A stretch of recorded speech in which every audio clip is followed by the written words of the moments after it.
Olá, graça e paz, tudo bem? Estamos de volta para mais um programa no Projeto Auxílio ao Mestre. E para você que está chegando agora e não me conhece, eu sou o presbítero Mauro Lúcio. E semanalmente estamos produzindo conteúdo para auxiliar os professores e as professoras da Escola Bíblica Dominical. No Projeto Auxílio ao Mestre, hoje nós estaremos estudando a lição de número 12. Apóstolo Paulo, a coragem diante da morte. Leitura bíblica encontra-se em Atos capítulo 21, versos 7 ao 15. E nós, concluída a navegação de Tiro, viemos a Ptolemaida. E, havendo saudado os irmãos, ficamos com eles um dia. No dia seguinte, partindo dali Paulo e nós que com ele estávamos, chegamos a Cesareia e, entrando em casa de Filipe, o evangelista, que é um dos 7, ficamos com ele.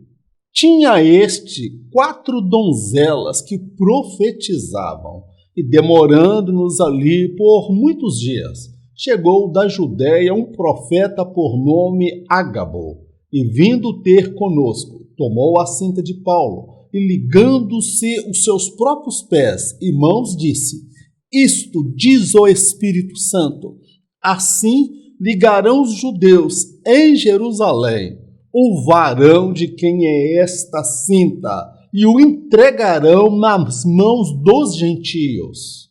E ouvindo nós isto, rogamo-lhes, tanto nós como os que eram daquele lugar, que não subisse a Jerusalém.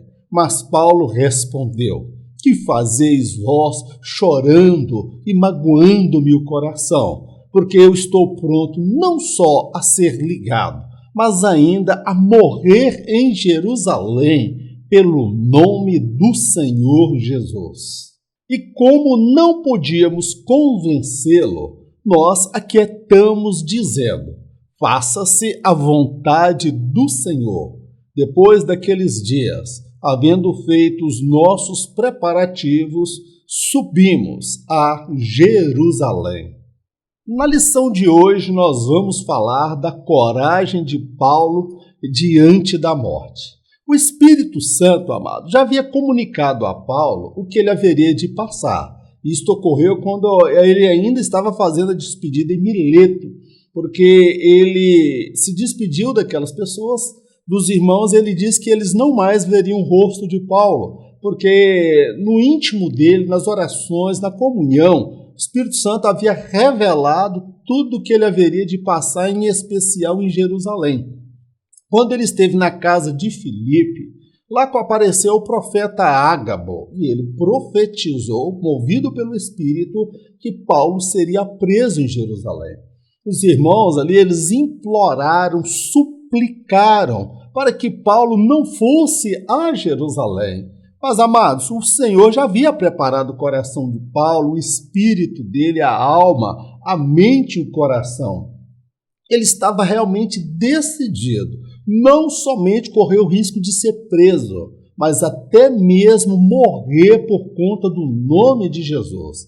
E lá em Jerusalém, apesar dele estar muito ferido, machucado por conta da violência e a tentativa de linchamento, nós vamos ver o apóstolo pregando o evangelho do Senhor Jesus. É sobre isso que nós iremos falar na lição de hoje. A consciência de Paulo quanto a padecer por Jesus. O Senhor já havia preparado a mente de Paulo, irmãos. O Senhor não pegou ele de surpresa, no ímpeto, no momento que alguém trouxe uma profecia, uma revelação. O Espírito Santo já havia comunicado para ele tudo o que ele haveria de passar. As prisões, a fúria das multidões, e ele tinha consciência plena. Ele não era uma vítima da situação, ele era alguém que havia se sujeitado ao propósito de Deus, e como um soldado enviado numa batalha contra um poderoso exército, assim foi Paulo, como um verdadeiro guerreiro do Senhor dos Exércitos. A insistência de Paulo em ir a Jerusalém. Quando se despediu dos irmãos em Mileto, Paulo estava ciente do que o Senhor havia idealizado para ele em Jerusalém. Estando ele na casa de Filipe, Ágabo confirmou tudo o que sucederia em Jerusalém.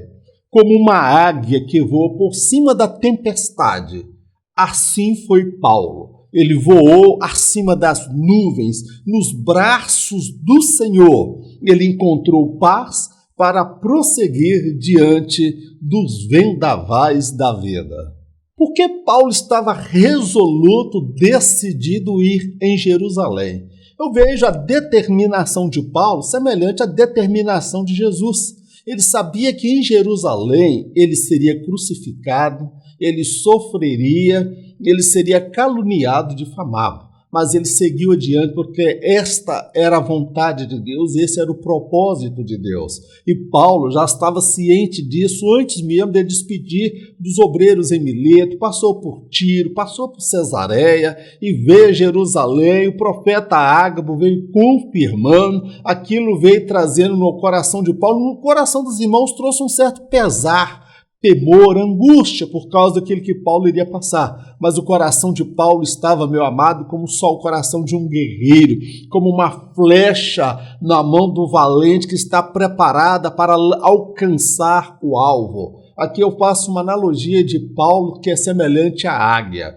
A águia, quando dá uma tempestade muito grande com raios e trovões, todos os animais buscam refúgio. Mas a águia, ela sobe por cima da tempestade, passa por cima das nuvens, dos raios e trovões. E lá no alto, ela encontra paz, ela encontra bonança.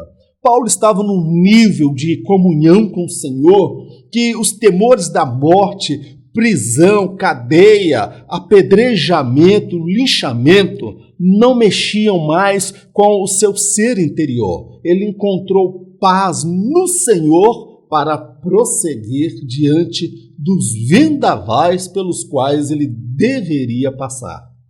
De Mileto para Tiro.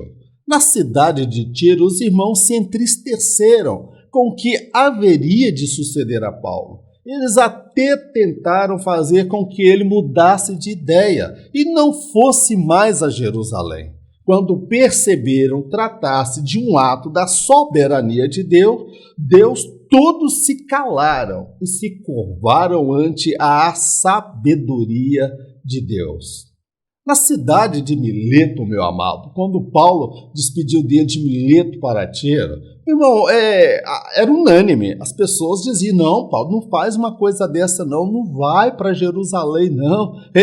Deus já está falando com você. Meu amado, eles até tentaram persuadir o apóstolo Paulo. Só que quando eles perceberam, irmãos, que se tratava de um ato da soberania de Deus, eles logo perceberam que não era algo negociável. Quando eles perceberam tratar-se de um plano maior de Deus para o apóstolo Paulo, todos ali se calaram e se curvaram diante do quê? Da sabedoria de Deus. Porque se não for olhar por este prisma, humanamente falando, como é que tira um homem de lá da missão que está ganhando almas, que está ganhando povos, nações e culturas diferentes, e leva este homem para Jerusalém para ser preso, depois iria para Roma e não voltaria mais? Irmãos, aquele foi um ato da soberania de Deus. E os atos da soberania de Deus, muitas vezes nós não entendemos, nós não compreendemos, mas nós nos curvamos diante da soberania de Deus e diante da sabedoria dele, porque aquilo que não está passível do meu entendimento é porque é um pensamento, uma sabedoria muito elevada que a minha mente e a sua mente não consegue alcançar. Passando por Cesareia. Em Cesareia, Paulo foi recepcionado por Filipe, um dos primeiros diáconos da igreja. Tinha 4 filhas. Havia uma atmosfera espiritual muito grande nesta casa. Suas filhas profetizavam e muitos homens de Deus passaram por lá. Filipe alcançou a graça de ter tido o lar alcançado pelo Senhor.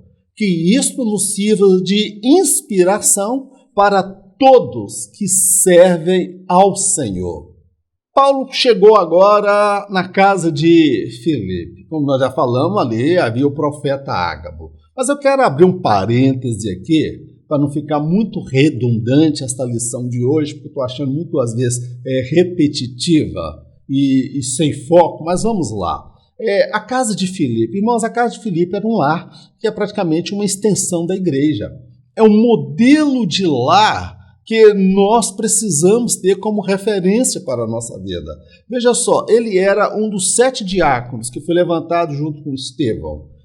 Filipe pregou em Samaria. O Espírito tomou, meu amado, e o levou para o lugar que ele pregou para o etíope. Então esse homem era usado por Deus. E ele tinha 4 filhas, donzelas, que ainda não haviam se casado. E todas elas, meu amado, eram instrumento, era vaso na mão de Deus.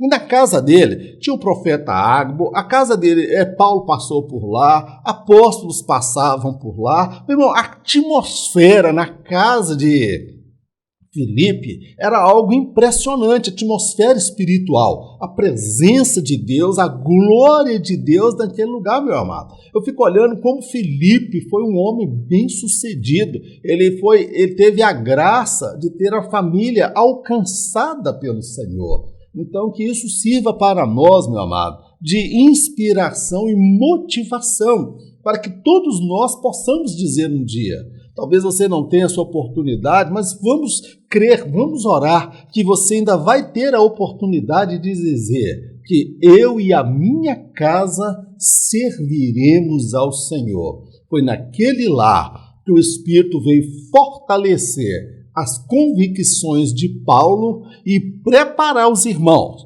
para não ficarem lamentando, reclamando e murmurando daquilo que haveria de acontecer com ele, porque em tudo que iria acontecer daí para frente fazia parte do propósito de Deus específico para a vida de Paulo. A coragem para enfrentar as ameaças de morte. Nesse tópico nós vamos entender que Paulo ele se mostrou um homem corajoso, destemido.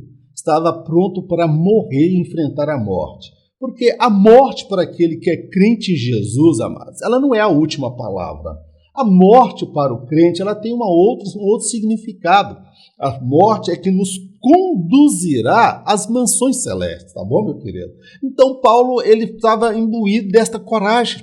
E esta ousadia não é algo propriamente do homem, mérito de Paulo. É a mesma ousadia que havia em Davi, quando o Espírito se apoderou dele e ele enfrentou um leão com as próprias mãos, depois enfrentou o urso.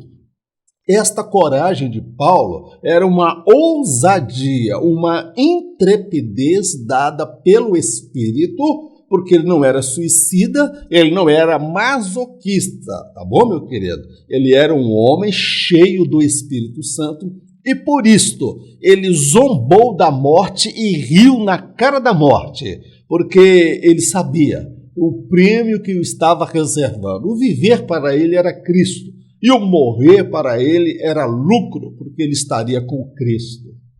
A coragem do apóstolo pela voz do Espírito.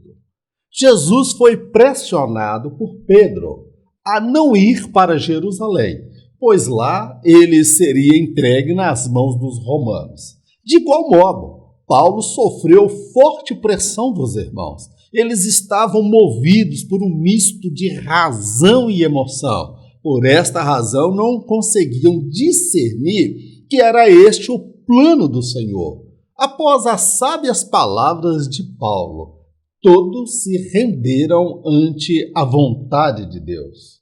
Aqui eu faço uma analogia. Jesus, quando ele relatou para os apóstolos que ele seria entregue nas mãos dos gentios, ele iria padecer, ser preso, crucificado, que ele iria sofrer. Meu amado, os discípulos, Pedro em especial, Senhor, tem dó de ti mesmo, não permita que isso lhe suceda.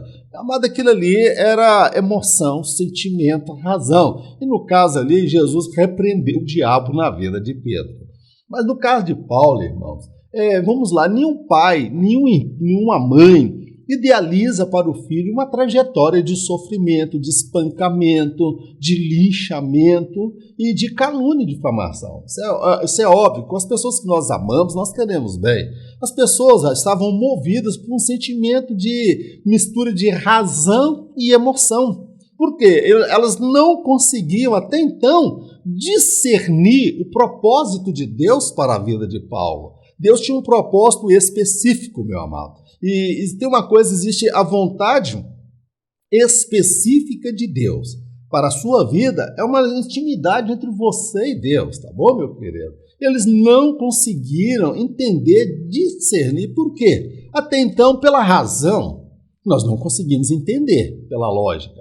Pela emoção, muito menos. Somente pelo Espírito é que nós conseguimos. É por isso que a Bíblia fala que o homem espiritual, ele discerne tudo e não é discernido por ninguém, tá bom, meu querido? Porque aquela realidade só se comunica no Espírito. É igual a gravidez de Maria. Foi falar para José. José não conseguiu compreender, porque ela estava falando numa vontade diretiva específica do Senhor. E aquilo fugia a razão dele e a emoção, porque ele entrou em choque. E a razão dizia, não há como a mulher ficar grávida sem ter tido contato com o homem. É assim a lei da natureza, é a lei da biologia, é a lei estabelecida por Deus.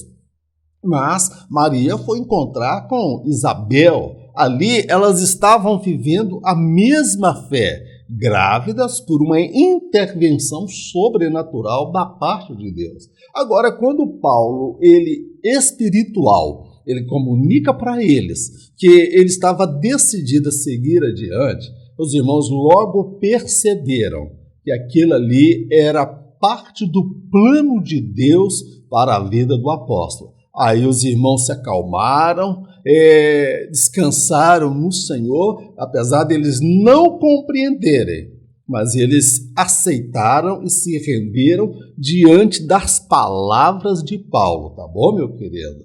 Glórias a Deus. A chegada em Jerusalém. Em Jerusalém, o apóstolo estava para viver dias de alegria e dias conflituosos. De um lado, havia os que o aguardavam com alegria sua chegada, e do outro lado, haviam judeus extremistas.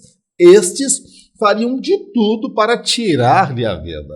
A fim de acalmar os ânimos, Paulo foi aconselhado a agir como um judeu, isto é, que observava a lei de Moisés. E ele acatou-lhes o pedido. A chegada de Paulo em Jerusalém, ela teve dois momentos distintos. No primeiro momento, os irmãos o receberam, tá bom? Os crentes em Jerusalém se alegraram, abraçaram. Nós precisamos entender que Paulo, até tempos atrás, ele era o terror ali, tá, meu querido? Em Jerusalém, perseguindo cristãos. Mas agora, a chegada dele trouxe alegria. Ele veio trazendo um relato da conversão dos gentios, como Deus operava, o que Deus realizou através do ministério que Deus havia concedido. Então, Paulo, ele não era contador de vantagem, ele não era orgulhoso, ele não falava dos seus feitos, mas ele falava do que o Senhor havia realizado através da sua vida, deixando a glória para o Senhor Jesus. Os irmãos muito se alegraram. Então ali eram homens de Deus, homens espirituais contando as bênçãos. Mas, meu amado, os discípulos que estavam em Jerusalém, havia nessa ocasião um dos apóstolos que era Tiago, irmão do Senhor. Eles aconselharam Paulo, olha, é o seguinte, aqui em Jerusalém, há uma conversa de que você está ensinando as pessoas aí, entre os gentios, não guardar a lei de Moisés, não circuncidar os filhos, o que não era verdade. Paulo, para com os gentios, ele ensinava o cristianismo, mas para os judeus, meu amado, Paulo não saía pregando contra a lei de Moisés. Ele deixava claro que ninguém foi salvo observando a lei. Mas aí eles distorceram a fala de Paulo e eles aconselharam que Paulo agisse como um judeu, fosse no templo, se santificasse, oferecesse ofertas ali, e Paulo, ele acatou o pedido deles. Em Jerusalém, meu amado, ali tinham muitos judeus, irmãos, convertidos ao cristianismo, que não aceitavam a postura de Paulo, e havia os judeus extremistas, que odiavam Paulo porque ele, segundo eles pensavam, ele estava pregando contra a lei de Moisés. Meu amado, Jerusalém foi um divisor, foi dois momentos distintos, foi um pedaço do céu e um pedaço do inferno. Mas em todos esses momentos, Deus estava presente para dar vitória ao apóstolo. Amém, querido? Glórias a Deus. Paulo se depara com seus oponentes judeus. Muitos judeus haviam se convertido ao Senhor, mas a maioria absoluta não conseguia fazer uma distinção entre judaísmo e cristianismo. Paulo foi um homem muito à frente do seu tempo. Ele não era como um peixe que passou toda a vida no aquário. Ele contemplou a dimensão do oceano da graça de Deus. Paulo pagou um alto preço por enxergar muito além do aquário da religião. Meu irmão, a transição do tempo da lei para o tempo da graça, ela foi marcada às vezes por tumulto e dificuldades e conflitos. Observa, os judeus, irmãos, muitos judeus naqueles dias se converteram ao Senhor. E há relatos de vários sacerdotes que também se converteram ao Senhor Jesus. Mas o grande problema, irmão, porque tudo era novo, tá bom, meu querido? Então, os judeus, eles compreendiam que o cristianismo era uma continuidade do judaísmo, que eles eram salvos observando a lei de Moisés, que fazia parte da cultura, fazia parte da história do povo judeu. Agora, eles não conseguiam, a princípio, fazer uma distinção entre o cristianismo e o judaísmo, tá bom, meu amado? Aí, Paulo, neste sentido, irmãos, embora fosse judeu também e fariseu, que era um doutor da lei muito zeloso, Paulo, ele não era como um peixe, meu irmão. Paulo era um homem de uma visão muito além do seu tempo. A visão de Paulo, irmão, estava muito à frente do seu tempo. Ele não era como aquele peixe, sabe aquele peixe que conviveu a vida toda no aquário? Conta-se a história de dois peixes que foram recepcionar um peixe que não conhecia aquele aquário. E os peixes se propuseram a acompanhá-lo e mostrar para ele o aquário. Aí falou, olha, você está vendo ali, você vira naquela curva, você chega lá nas ostras, aqui você chega num outro cardume, aqui tem um lugar para as algas, e foram mostrando para ele e gastaram algum período de tempo mostrando para ele. E eles achando que estavam impressionando o peixe que havia chegado no aquário, falou, e aí, o que você achou do aquário? É lindo, né? Mas é imenso esse aquário.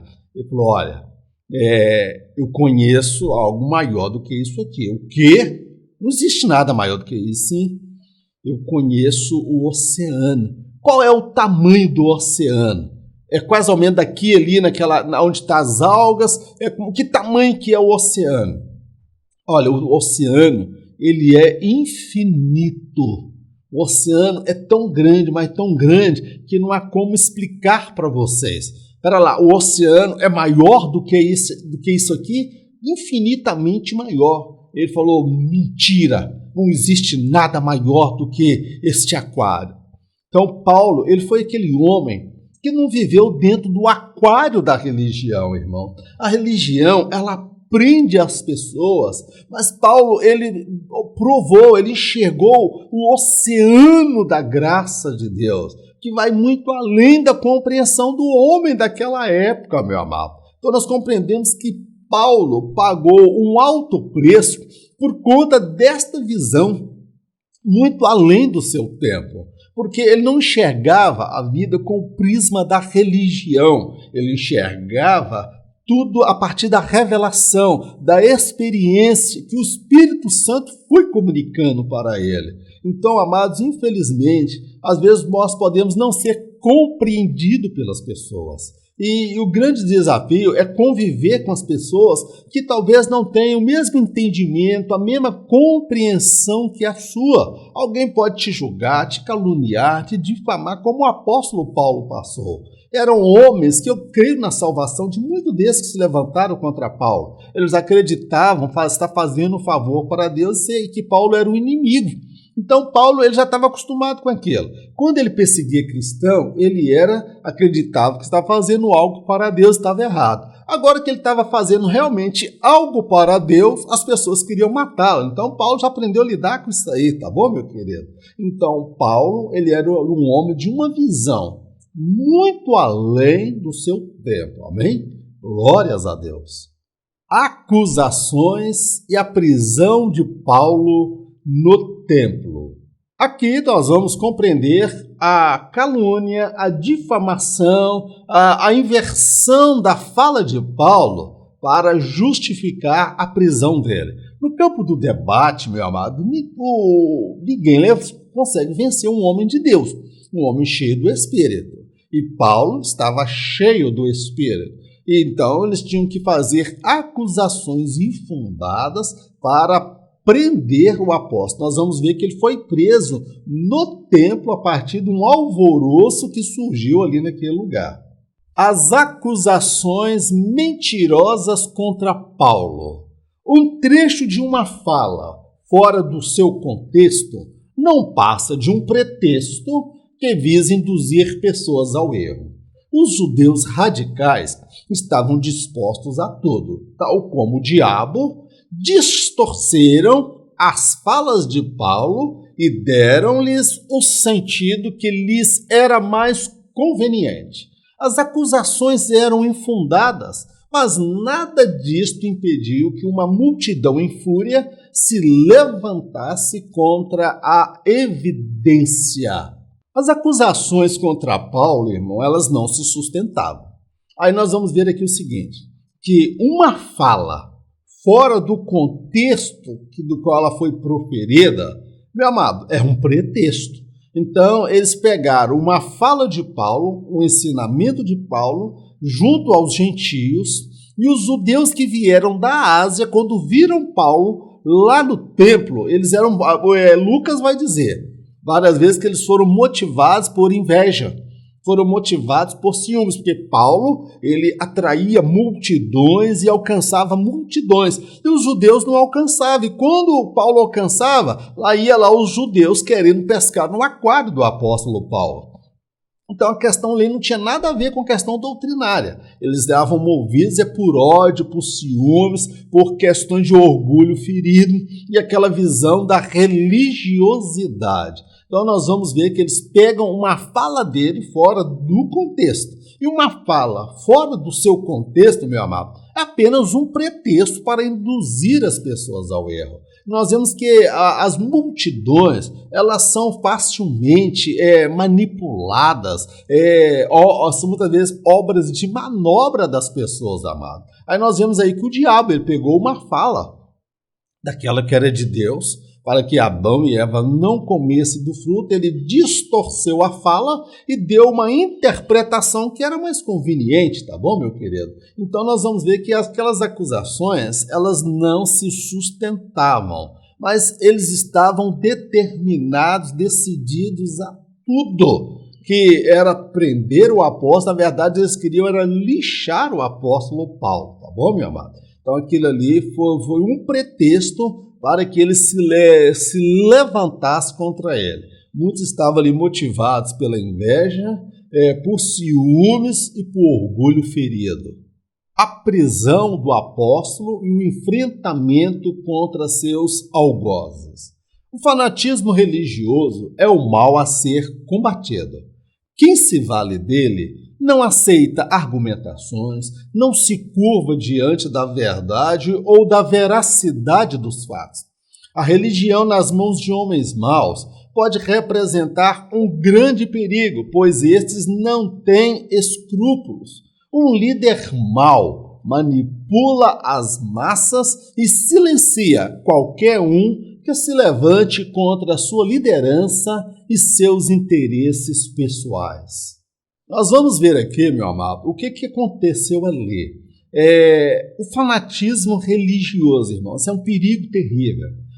Quando as pessoas perdem a lógica, quando as pessoas perdem a razão, e estas pessoas são motivadas, irmãos, muitas vezes por ódio, desejo de vingança, de calar, de silenciar qualquer um que pense diferente, qualquer um que se oponha a determinada postura e argumentação. O fanático religioso, irmão, o extremista, o radical, ele não aceita argumentação, ele não aceita dialogar, ele não aceita ser questionado, ele não se curva diante da verdade, como no caso do apóstolo Paulo. Eles não aceitariam argumentação, não se curvariam diante da verdade ou da veracidade dos fatos, que aquelas acusações eram infundadas.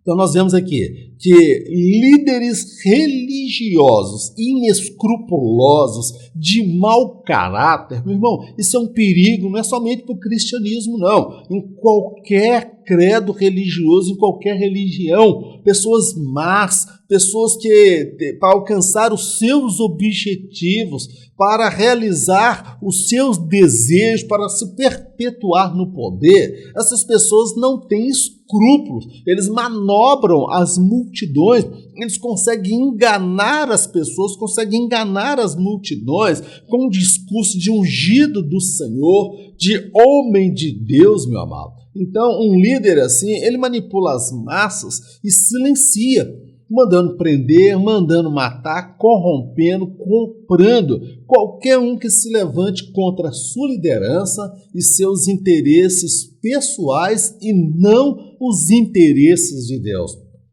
Que o Senhor nos guarde para nós não cairmos nesta cilada do fanatismo religioso. Não ficar defendendo homens corruptos, homens depravados, homens imorais, que já perderam a autoridade de Deus e estão muitas vezes nos púlpitos de igreja, presidindo, pastor presidente, dirigindo igreja e por aí vai. Meu irmão, nós temos que defender a palavra, nós temos que defender a verdade, mas apoiar homens errados, homens de mau caráter no nosso meio, que já perdeu a moral, que não tem mais nada para ensinar, isso aí nós não podemos defender não, porque do contrário, nós vamos estar entrando para o caminho do fanatismo religioso, tá bom? Então, quando você ouvir um boato acerca de alguém, de um obreiro, que todo mundo está se levantando com fúria, procura averiguar primeiro se tem fundamento, o porquê daquela postura, tá bom, meu amado? Glórias a Deus. Vamos seguir adiante. Paulo dialoga com Lísias. Paulo se valeu da sua cidadania romana ao falar com o comandante romano. A partir de então, este deu-lhe o direito de fazer sua defesa. Apesar de estar muito ferido, ele fez uma contundente defesa da fé cristã, pregou à multidão e mostrou a todos que Jesus era o Messias prometido por Deus. Para Paulo, pregar o evangelho era um dever que estava acima de qualquer circunstância. Meu irmão, o apóstolo Paulo, pode dizer uma coisa aqui? Era pau de dar em doido, era toco de braona. Meu querido, Paulo, olha só, ele leva uma surra, o pessoal quase lixou, ele estava todo ferido, talvez arrancaram o cabelo, arrancaram barba, rasgaram a roupa, levou soco, chute, pedrada, pontapé, voadora, dedo nos olhos, e ainda assim, quando Paulo chega diante do comandante, ele falou, me permite falar com a plateia, com o público?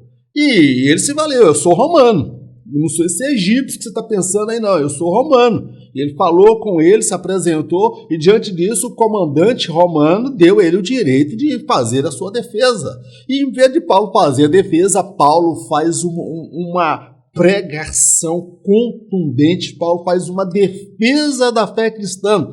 Uma das maiores argumentações que Paulo fez foi nesse episódio ali em Jerusalém.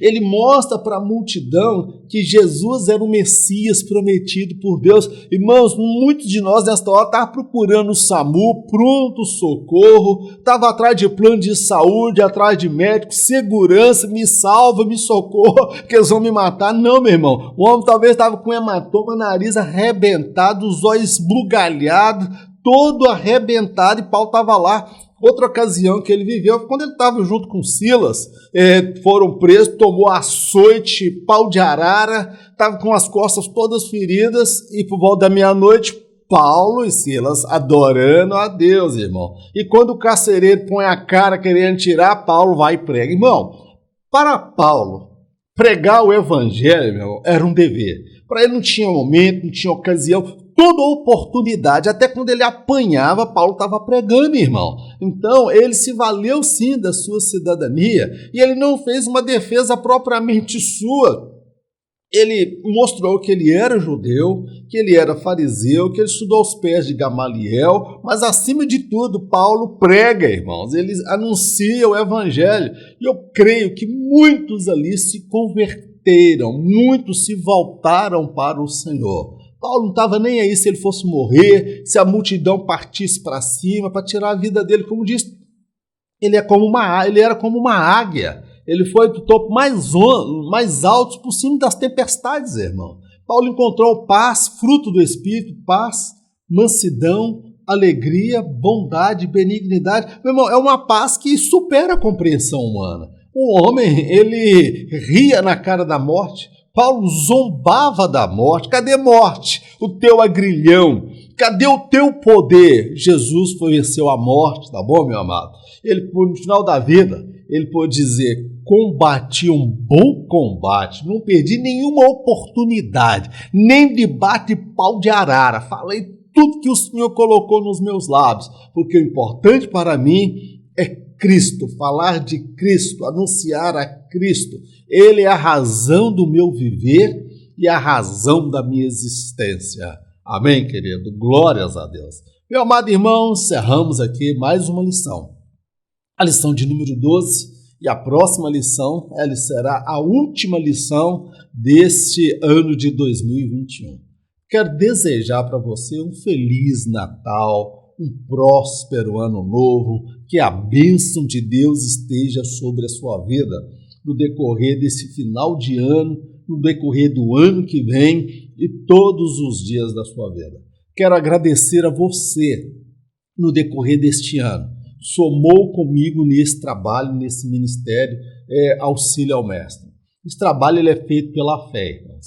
Eu não disponho aqui de ajuda de nenhuma igreja, de nenhuma instituição. Estamos aí fazer 6 anos que estamos produzindo conteúdo para auxiliar os professores. Eu quero te fazer um convite. Se você deseja receber este material em PDF, eu te convido a fazer parte do grupo dos 300. São pessoas que se apresentam para nos ajudar com a ajuda de 30, de 40, de 50, de 60, de acordo com a sua fé, de acordo com a sua possibilidade. Semanalmente eu vou estar compartilhando este material com você em PDF. Tem o número do meu WhatsApp aí no rodapé. Você pode me mandar uma mensagem e eu vou compartilhar com você semanalmente, tá bom, meu querido? E sempre aos sábados. Próximo sábado, um sábado antes da lição, eu estou fazendo uma live com o tema Repassando a Lição. Ali nós estudamos com os professores ou com aqueles amantes da palavra de Deus que estarão ministrando a lição no dia seguinte. Sendo assim, a pessoa pode se sentir mais seguro, mais preparado para ministrar a lição junto à classe, tá bom, meu querido? Agradeço a Deus pela sua vida, pelo apoio e vamos prosseguir adiante até o dia em que o Senhor nos chamar para encontrarmos com Ele. Vamos orar? Senhor, nós te agradecemos por mais esta oportunidade de aprendermos da Tua Palavra. Meu Deus, dá-nos esta paz, ó Pai, que supera todo o entendimento humano. Paulo, teu servo, mesmo sabendo que morreria, mesmo sendo espancado, ferido, machucado pela multidão em fúria, muitos ali eram servos teus, ó Pai, talvez vivendo o período da ignorância. Ele voou mais alto, por sobre a tempestade, por sobre o ódio daquelas pessoas, aquela fúria. E lá no alto, ele encontrou paz, ele encontrou bonança. Meu Deus, ensina-nos a voar como águias, passar por cima dos vendavais, por cima das tempestades. Ensina-nos, ó Pai, a enxergar além do aquário da religião, que cega-nos, que nos faz muitas vezes agirmos como fanáticos, extremistas, ó Pai, religiosos. Meu Deus, dá-nos sabedoria para nos curvarmos diante da soberania do Senhor, porque há situações que fogem ao nosso entendimento, à nossa razão e nos pega, meu Pai, de surpresa.